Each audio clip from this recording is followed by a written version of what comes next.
Oh. Woo! All right. I had to get that garlic clove down before I start the video. Y'all know I don't want to gross y'all out anymore, so I do it beforehand. Look, I can feel it down there working right now. It's in my stomach right now, trying to break up all that crap that I ate in the past. But this is a car channel, all right? So we going to stick with talking about cars. Now, guys, y'all know I'm a fluent visitor over there on some of the Facebook posts, forums. One in particular, the Pacifica. Pacifica is a Chrysler minivan, a new age minivan, the more sophisticated aerodynamic minivan, all right? Yeah, long gone is that block minivan that Chrysler had on the market for over, I don't know, since 2008. That body been the same from 2008 all the way up to 2020. All right, so yeah, that box is gone. It's not gone, it's just they no longer making it anymore. They are now focusing their attention on the Chrysler Pacifica. So from time to time, in the forum, I hear a bunch of crazy things, a bunch of weird complaints. And I hear a bunch of, or I see, or I observe a lot of people saying that they taking a car to such and such and such and such. Guys, hear me out. The Pacifica came out in 2017. We are now 2023, 17, 18, 19, 20, 21, 22, 23. 6 years ago, all right? Even though it's been 6 years, that is still not a Joe Blow mechanic type vehicle to be working on. In other words, it's so sophisticated, you almost ain't got no choice, dog, but to go to a dealer. Now, I don't want to sound biased and sound like I'm pumping up the dealer, but cars that's sophisticated like that, guys, it's like 29 to 30 some modules on that vehicle. Your average scan tool ain't ready for that, dog. That's too sophisticated, all right? That van is so out of the range of a DIY mechanic, it's ridiculous. As it relates to drivability, trans, engine, and electrical, things like that. Your typical brake jobs, that's standard from car to car. But yeah, I'm reading and I'm going, oh, she took it where? I took it down to Mike's garage. No offense to Mike. No offense to anybody. You could have took it to Late's garage, my buddy. But my point is, I don't know if it belongs in, oh man, it's still kind of new, man. Like I say, 6 years, you would think those vehicles are down there in the Pep Boys generation. You know, after so many years, your car, you stop going to, say, a dealer because technically you out on warranty. So everybody, since they ain't getting nothing free, they don't want to go to, I know what y'all call it, STEALERSHIP. So they don't want to go there anymore. They want to go somewhere it's, you know, safer, I guess. Y'all, the dealership get a bad rap, guys. And from a degree, I get it. I understand. I hear the flack. I hear this. I work at a couple of shops, so you know it don't bother me because I'm not in control. I have no control over it. So with your impression of a dealership, you know what I'm saying, there's nothing I can do about that. Dealership, whatever y'all call it, but to me, in my opinion, that is your best bet to get your car properly diagnosed. Now I want to go over a complaint about a lady had in this same forum. All right, she got a 2019 Pacifica, 96,000 miles, but it has done this since I got it at 50,000. So that tells me she bought it used, but few and far between. Now it's progressively getting worse. Transmission jumps, lunges, clunks, and low speed travel. If I'm stuck in traffic with gradual acceleration and then coasting at 35 to 40 miles per hour, no one can say what the problem is. They don't know what it is. All right, let me jump in right here. No one can tell you because you haven't gone to the right place to get such a problem checked. All right. Again, without sounding biased, the dealership may be your best choice for a car of that caliber. Okay, a Chrysler Pacifica is the top of the line minivan Chrysler have out there. And I'm gonna say this: we talk about transmission. First of all, that is a fully electronically controlled transmission. All Pacificas are equipped with the 948 TE transmission that ZF provided to Chrysler. Okay, so it's a ZF transmission. They gave them a rear-wheel drive transmission in the form of an 8 HP and a front-wheel drive transmission in the form of a 948 TE. So that's a 9-speed front-wheel drive transmission, that's not just on the Pacifica. It's on a whole car line. It's on all the front wheel drive models Chrysler make right now. All right, so it's here to stay. It ain't going nowhere. That's the flagship front wheel drive transmission. All right, that transmission is found in the minivan. If you got problems with that transmission, guys, I've only made, well, beside the recall, I've only had to make one repair to that transmission. It was a valve body. All right, that is the only thing you can repair. There's no overhaul kit. There's no torque converter. Now, these parts are on the transmission. You just can't get the parts. I took a 2-day class training course on this transmission to learn how to build it, just to find out, we won't be building this. What the hell you sent me to school for? You need the training. It's good to know. All right, it's good to know what's going on inside these transmissions. I get that, but as far as repair, I went to learn how to repair them. It's 9 speeds. We went over every gear. It was a 2-day course. We split it apart, tore everything apart, talked about it, spoke about it, and then we spent the whole day on the electronics, because that's the most important part of, that's planetary. There's things going on in the transmission, but that's minor compared to the electronics. All right. This transmission got a transmission control module that's mounted on top of the transmission. Now, because it's fully electronically controlled, that means the bulk of your problem, if I had to guess, I'd say 80% of the problems with these transmissions that's fully electronically controlled could be attributed to a simple software update, what we call flash. All right. This customer in that Facebook forum likely hasn't been to a dealer in so long, because had they been, they would have gotten word that, you got some updates on your transmission. Guys, from time to time, car makers will issue these updates in the form of a flash update. If they consumer reporting come in to the engineers, all right, we're getting a lot of complaints about third gear. So instead of them sending word to the mechanics, overhaul third gear, remember what I told you, there's no overhauling going on. So the only other option is, let's try to fix it via electronics. All right. So engineers get in on the room, they build some calibration and tuning. It's the same as the high performance industry. They call it tuning. They come up with a way to open and close a valve at certain RPM, at certain temperature, and now that third gear shift won't be so evident. All right, we got it. They build a software, upload it to their servers. When a dealer personnel see this, when they got your car plugged in using their scan tool, they can now visibly see that there's an update for this problem. That could very well be all you need to get done. Everybody's in there talking about, I want to check my fluid level. You can't check your fluid level on this. All right? There's no dipstick or a dipstick tube on the 948 TE. In fact, this little tube right here, this is what we use to check fluid. Now, I'm going to tell you something about fluid. This is the dipstick for that transmission. I just happened to pull this out because I know I was going to speak on this.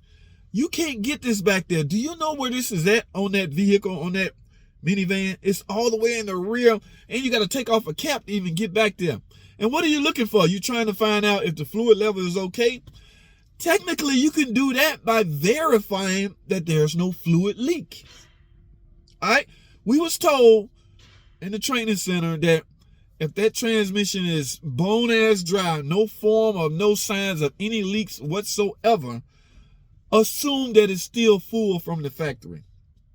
All right? Assume that it's still full, because there's only one way in and one way out on that transmission, and that's the fuel plug.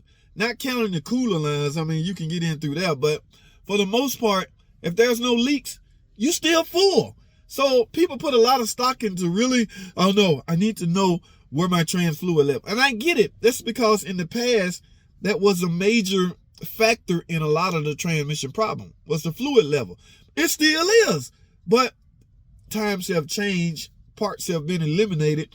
Parts are no longer there. There's no more dipstick. There's no more dipstick tube. So you're left with needing a scan tool. To properly check that transmission, you got to get it up to proper temperature.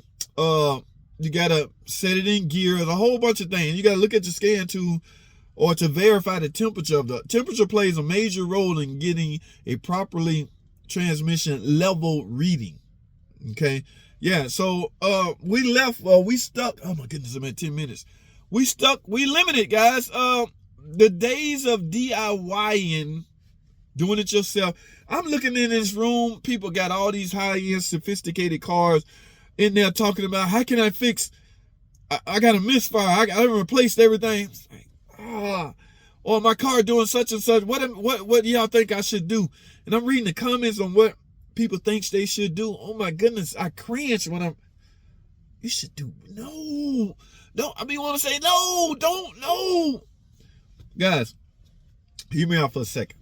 The average shop, I don't know, $100, $150, some $200, some $300, to properly diagnose your car. Diagnostic charge.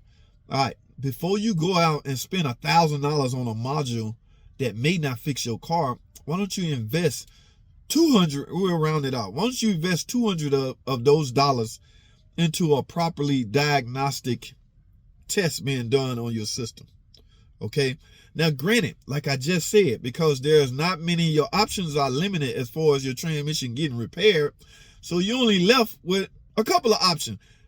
If you got a transmission problem, you need a transmission. That's what it's coming to. There's no there's no parts to make a repair to a transmission that don't offer parts. So any kind of problem, you need a transmission, dog. I don't know what to tell you. But listen, there's good news as far as this 948TE. Like I said earlier, the valve body is replaceable. Now, quiet as it kept, the valve body has been fixing 90% of the problems. Naturally, when you do a valve body, you're going to make sure the software is up to date. And I said that to say this. Even in the dealership world, when we get problems or we get complaints about transmission, the first thing engineer will instruct the mechanic to do after he done verifies up to date, you went and drove it and you can verify, it's the valve body. Okay? Yes. If you look down the diagnostic tree on a lot of these fault codes, it will simply say at the bottom, replace valve body. Now, the most depressing thing about that is, after it says that, it'll say something crazy like, if problem persists, replace transmission. Oh! What the hell, dude? You just made me spend thousands of dollars on a valve body. In other words, guys, there is no certainty. All right? When engineers tell you basically, try this, there is simply no certainty to anything made by man as far as these electronically controlled engines or transmission. Right. That is the craziest thing I ever heard. So let me get this straight, Mr. Eli Coco, whoever owned Chrysler. You want me to try a valve body. You want me to put a valve body on it first, and then you telling me, yeah, if that don't fix it, then put a transmission in it. Like, damn, dude, do you know how much a valve body costs? Mind you, the car is out of warranty. Well, if it's warranty, it's no big deal. A customer, yeah, do what they said. You heard what they said, dog. Give me a valve body. All right, and I'm going to drive the hell out of it and make sure it's fixed. If it's not, I'm coming back for my transmission. That's all the people that's still in the warranty. But a lot of them are out. This lady hit 96,000 miles. Her transmission out of warranty. And speaking of that, this transmission is considered feel for life. There go that crazy word again. Right. So in other words, they suggest you don't service it. Mind you, her warranty went out at 60,000 miles. What a coincidence. ZF, the corporation, recommended you service it at 60. Now, we're talking about two different transmissions. The 8 HP rear-wheel drive vehicle is different from the front-wheel drive 948TE. You cannot properly service a 948TE. If your definition of a service is replacing the filter and the fluid, which most people define it as such. A transmission service is where you drain the pan and replace the filter, and you put the pan back in place and you go back in with a new filter. The goal, in my opinion, your goal should be to get that dirty ass filter out. Over time, transmission just going to accumulate crud and junk, guys. So, and that stuff is being captured into that filter. It's like an oil filter. You got to change it. But they dub it a feel for life. So the regular maintenance for a 948TE, you're only limited to changing the fluid. There's a drain plug under there. You let the old fluid out. About 5 quarts going to come out. You go in with 5 new quarts. What did you just do? You just changed some fluid that's supposed to be considered lifetime. You didn't get none of the trash out. Hopefully some of the trash came out with the old fluid, but I doubt it because most of it is captured into the filter. All right, that filter is that filter is on top of the transmission pump, guys. You cannot, the only way you can replace that filter is the transmission have to come out. People get upset at me when they ask me, how can I replace my transmission filter? I want to do a service on my car, whatever he's equipped with a 948T. I'll be like, oh, you can't. No, you can't. You got to take it out and split it in half. I got a video on that. I actually did one I was replacing. I set it on the table. So I was like, prop my camera up. I split the transmission up. I pulled the filter out. And this is the filter. Yeah, because I wanted to show people. So you're only limited to a fluid change or a flush, which I'm totally against. All right. Only because of the equipment you likely going to use to perform the flush procedure. From my understanding, a lot of these machines that's performing the flush, introducing high pressure into some of these lines, and that transmission ain't, no, you don't just inject high pressure to different ports. So you limited to drain and refill. I'm against flush, but if the shop you at sell you a flush and guarantee there's something gonna fix something, go for it. All right, JT, I'm against it. I've never sold a flush. Have I done one? Yes, because it was pre-sold, and you ain't got no choice at that point. You do what the hell your job tell you to do. But I gotta go, man. Oh my goodness. 14 minutes. So I gotta hang around in that room, man, to keep people at bay, to keep people from doing crazy things, because like I say, in the comment section, everybody want to be helpful. I get it. All right. The populist guy in those rooms know a little bit about Chrysler, but nothing more than a guy that's surrounded by this stuff on a daily. All right. And I don't want to ever correct him. And then I come off as looking, he think he know it all just because, he used to work or he in a dealer or whatever. That's a good sign. You might want to listen to him, but I would never overshadow him. So I would say it, I will correct him in a light way. Yeah, that would cause it, but also this would cause, you might want to check that. Me knowing damn well that won't cost nothing. You about to advise this customer to spend $300 for nothing. Cut it out. So you Pacifica owners, and y'all watch these videos, and I appreciate it. So I'm gonna stick this video in that form if they'll allow me. All right.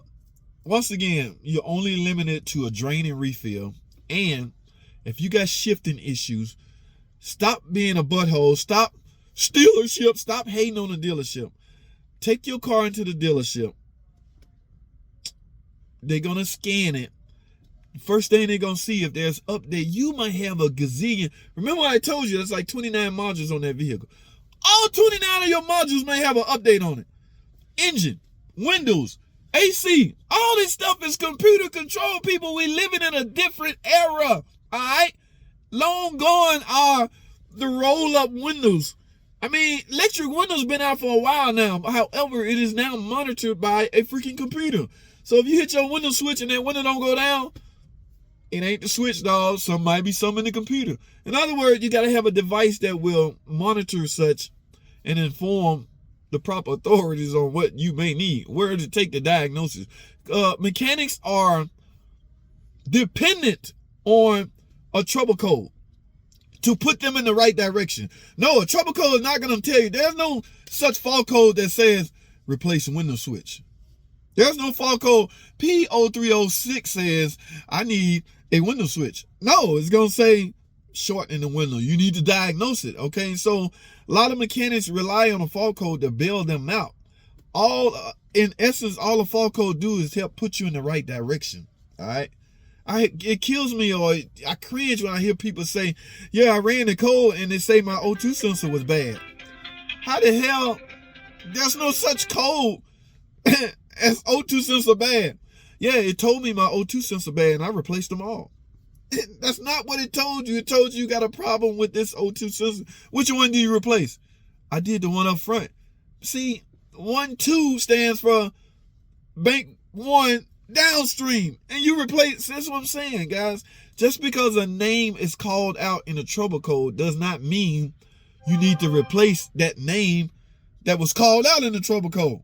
EGR valve votes high. My guess I need an EGR valve. Let me go buy one.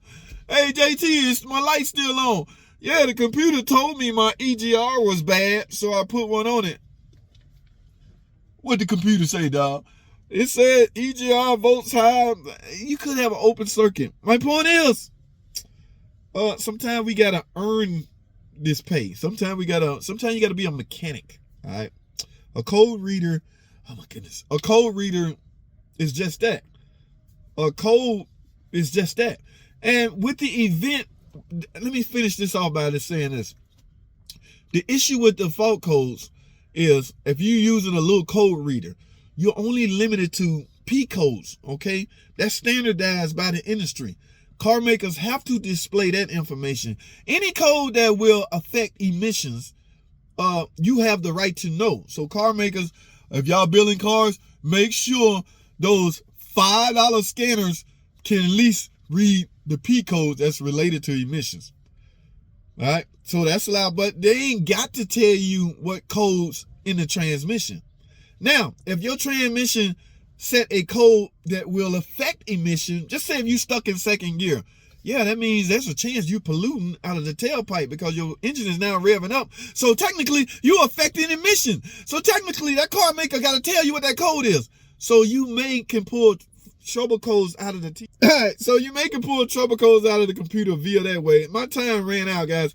I got to go. We'll talk some more. I'm out of memory space. Oh my goodness. Guys, stay tuned. We'll talk some more. Thanks for watching. Comment, subscribe. I'll see y'all on the next freaking video.